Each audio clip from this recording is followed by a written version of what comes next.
ذكر وموعظة ونور فيه شفاء للصدور وشفيعنا يوم النشور.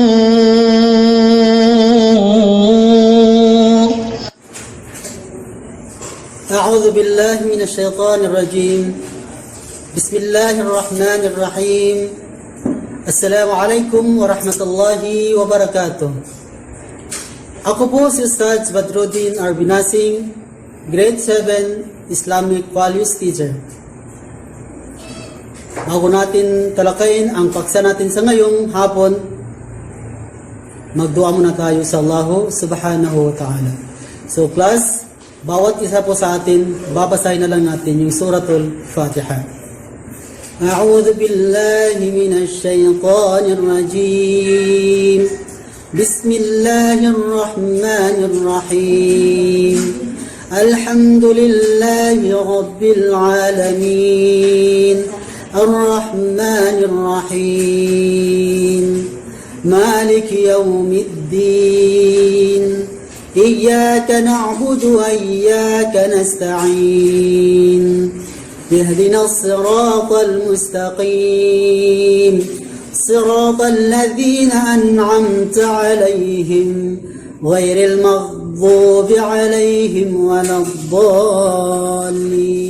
Okay class, bago natin talakayin ang ating bagong aralin sa ngayon hapon, ay nais ko munang balikan ang ating nakaraan na lesson. Okay class, sino ang makapagbibigay sa inyo kung ano ang topic natin last meeting?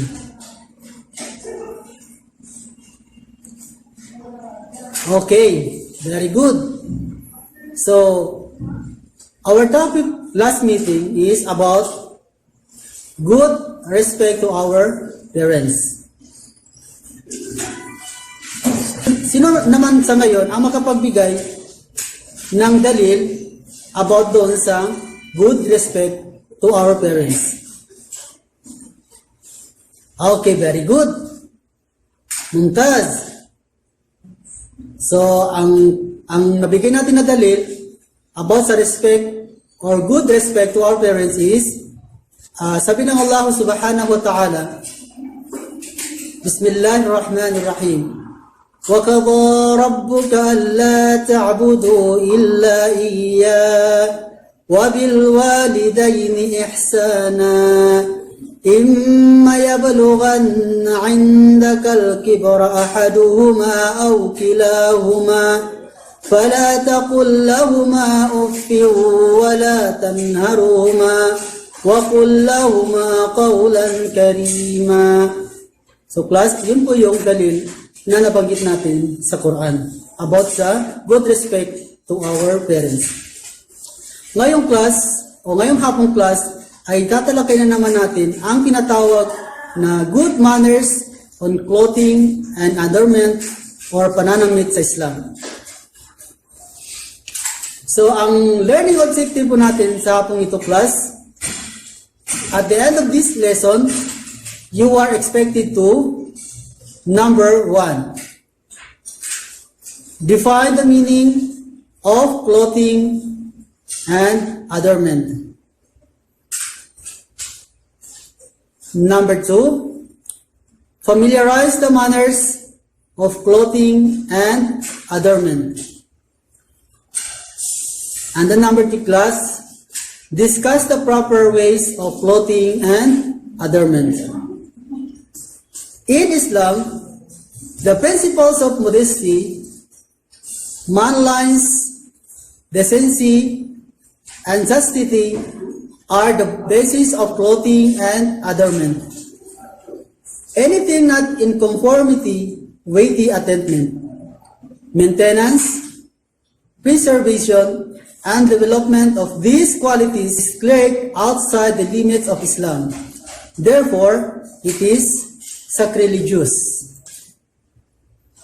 Okay class, meron tayong pagsusulit or pre-test sa topic na to. Read the following statement carefully and choose the answer that best describes the statement. Write your answer in your own activity notebook. Number 1. Prescribed by Islam with an expression of high culture, elegance, beauty, and righteousness. A. Clothing. B. Dressing. And the letter C is garments. Number 2.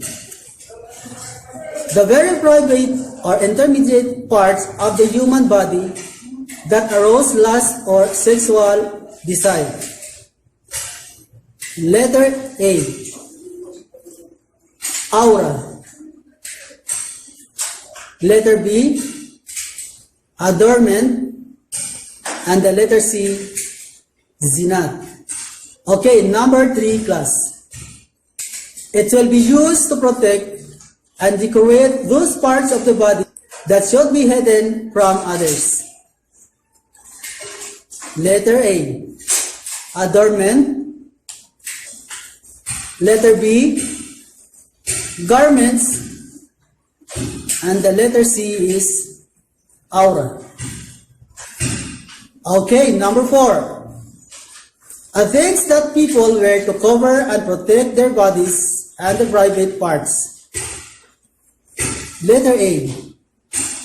Aura. Letter B. Zinat. And the letter C is clothing. Okay, class, number 5. The act or process of making someone or something more attractive by decorating it. Letter A. Adornment. Letter B. Clothing. And the letter C is dressing. Activity number 1. Fill me and everyone, let us recall your past lessons. Just answer the following questions to find out how far you have gone with your previous lesson. What is Islam? Okay, Alhamdulillah. Very good. How many pillars of Islam? Activity number 2. Below are jumbled letters, spelling opposite that scrambled letters. Write your answer on your own activity notebook. So ito class, makikita niyo sa inyong mga module na ang mga nakasulat sa letrang English na nakikita niyo sa inyong mga module ay nakarambol yung letters na tekstong English. So, aayusin niyo yung letters at aayusin niyo para makabuo siya ng isang salita. Ilagay sa guhit ang inyong tamang sagot. What is it? Let's find out. Terminologies. Clothing is the things that people wear to cover and protect their bodies and the private parts in particular. Garments, a piece of clothing used to protect and decorate parts of the body that should be hidden from others. Adornments, something added to make a person or thing more attractive. Dressing, the act or process of putting on clothes which prescribed by Islam as an expression of high culture, elegance, beauty, and righteousness. And the last, aura. The very private or intimate parts of the human body that arouse lust or sexual desire. Muslims are required to pay attention to their appearance, making sure that their clothing is beautiful and clean, especially when dealing with others and when performing the prayers, as the Quran states, "Children of Adam, wear your best clothes. So every mosque, Surah Al-Araf, Allah has a permit people to wear nice clothes and put on a good appearance, as doing so is one aspect of remembering Allah's blessings of them. As the Quran states, saying, "Who has forbidden the adornment of Allah, which He has brought forth for His servants, and the good things, clean and pure, which Allah has provided for them, saying, they are lawful for the believers and the present life, but they shall be exclusively for them on the day of resurrection." Thus we explain our signs for a people who understand Surah Al-A'raf. Dress becomes a necessity Allah, the Most High, see in His last revealed book, the Quran. أعوذ بالله من الشيطان الرجيم بسم الله الرحمن الرحيم والله جعل لكم مما خلق ظلالا وجعل لكم من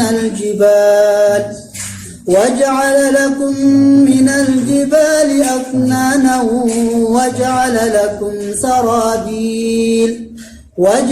لكم سرابيل تقيكم الحر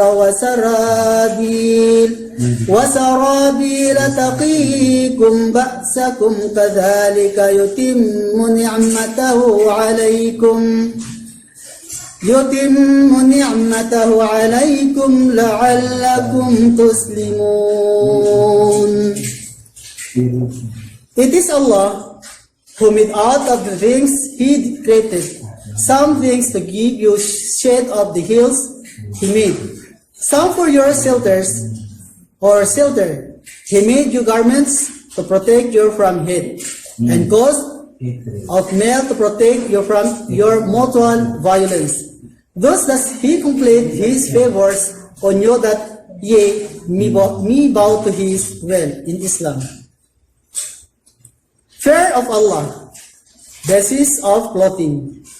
Dressing properly as prescribed by Islam is an expression of high culture, elegance, beauty, and righteousness. Garments should not only cover man's shameful parts nor protect and decorate him, but should also enable man to attain piety. Clothing is one of Allah's many signs which are spread all over the world and which lead men to the recognition of the reality, provided that one sincerely seeks it. Generally, wearing of costly dress is an act of the arrogance and vanity. Walking on earth with the insolence is an act of dislike by Allah. In this respect, Allah, the Most High, has given a clear warning. The following hadith affirms that the Muslims are prohibited from wearing costly and color of dress and display insolence and vanity. And put on dress till extravagance and arrogance do not mix. Sahih. These multicolored self-dresses of men are like the clothes of the infidels. The general rules regarding clothing. Islam is a religion which lays down rules based on the dictates of the pure nature innate in all humans, fitra, straightforward reasoning, and sound logic. The general rules and the Sharia is that all types of clothing and adornment are allowed. Indeed, Islam does not require Muslims to wear a certain types of clothing. It considers all types of the clothing lawful as long as such clothing serves the required purposes without exceeding the bounds set by Islam in the respect. Okay, class. Now, activity number 4. Test your understanding by answering the following questions in your activity notebook. Number 1. Why is it important to know the Islamic rules and guidelines in wearing clothes? Number 2. Discuss some hadiths regarding clothing and adornments. And then number 3 class, explain manners of clothing and adornment in Islamic practices. Your answer shall be assessed using the rubrics below. Alhamdulillah, Masya Allah. Hanggang dito na lang po ang ating aralin. Sukran. Wassalamualaikum warahmatullahi wabarakatuh. Sigay ka, bangsa moro. Basahin natin ang kafarat al-majlis. Subhanakallahumma wa bihamdika nashhadu an la ilaha illa anta wa nastaghfiruka wa natubu ilayk. كم حنت إليه والنفس كم حنت إليه يعلو ولا يعلى